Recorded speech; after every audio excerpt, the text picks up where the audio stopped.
maayirka degmada Ceergaabo Ismaaciil Xaaji Nuur oo qayb ka mid ah warfidiyeenka kula hadlay xafiiskiisa magaalada Ceergaabo ayaa waxa uu ka warbixiyay saameyntii ay ku yeesheen degmadan Ceergaabo abaarihii kala dambeeyay ee ku dhuftay guud ahaanba dhulka Soomaalidu degto sidoo kalena waxa uu maayirka degmada Ceergaabo maayir Ismaaciil Xaaji Nuur uu eedo kala duwan u soo jeediyay hay'adda FSU oo uu sheegay in war khaldan ka gudbiyeen degmadan Ceergaabo waa sida uu hadalka u dhigay maayir Ismaaciil Xaaji Nuur degmadan Ceergaabo ونبض الحمد لله وهالجرا أبارة السبتشوجة مدردير دور سنوين كسر سعودي ذكرنا يحوله بهين آليات ويريهين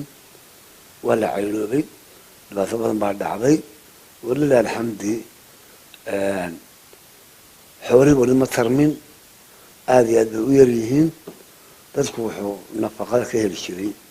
وكلنا هذا عالمي هذا محلي لوضبه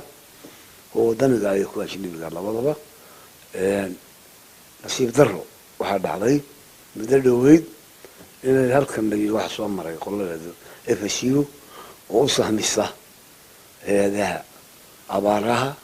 يدبثيه روحي كشرين ما قرنا يسوي علي واحد يجي FSU واحد تري دقمة Ceergaabo dhibaato badan kama jirto waxay la tahay kuwaasi kuwa meel maray inaan ahayn dad xilqasana inaan ahayn bay wakaayeen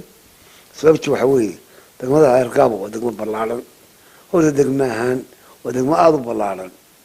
waxay ka kooban tahay bad buuro bannaan ay ka kooban tahay waxaan filayaa degmooyinka dalka jamhuuriyadda Soomaaliya warkaas waa wal ma dhabaysa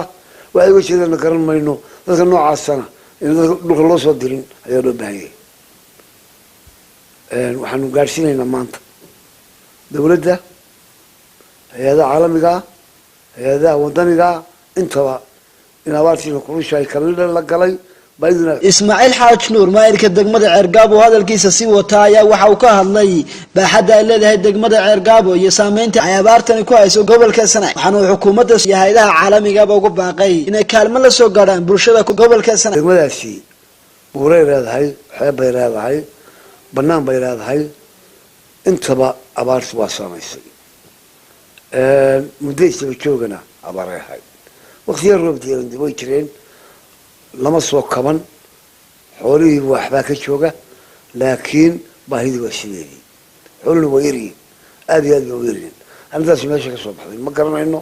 waxaan leenahay aanu u sheegaynaa hay'adaha caalamiga iyo kuwa wadaniga labadaba in abaartu kulushahay waqti kale leedna la galay biyuhuna ay dhibi ka jirto xaaladdu ay tahay baahidu aad iyo aad wax loogu baahan yahay